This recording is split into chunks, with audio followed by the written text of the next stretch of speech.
அன்னை ஒரு போருக்கு போகிறாங்க. அங்கே ஒரு அசுரனை அழிக்க முடியாமல் அவன் கடினமாக போரிட்டு கொண்டே செல்கின்றான். அந்த அசுரன் கடைசியாக அம்மாவிடம் போரிட்டு கடைசி ஒரு முறை எடுக்கிறான்.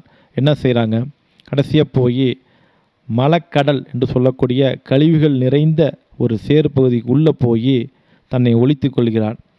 அதற்கு அம்மாவனால் போக முடியாத ஒரு சூழல் வருகிறது. அப்பொழுது இந்த அவதாரம் எடுக்கப்படுகிறது. வராக அவதாரம் எடுக்கப்பட்டு அந்த கழிவுகள் உள்ளே சென்று அந்த அசுரனை வெளியிலே கொண்டு வந்து அவனை முடித்து அவனுடைய அந்த போரை முடிவுக்கு கொண்டு வராங்க. இப்படி ஒரு கதையும் இருக்கிறது.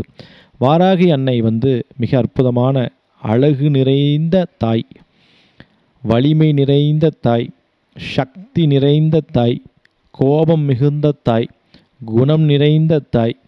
எப்படி சொன்னாலும் அம்மாவுடைய புகழ் அவ்வளோ ஒரு இனிமையாக இருக்கும்.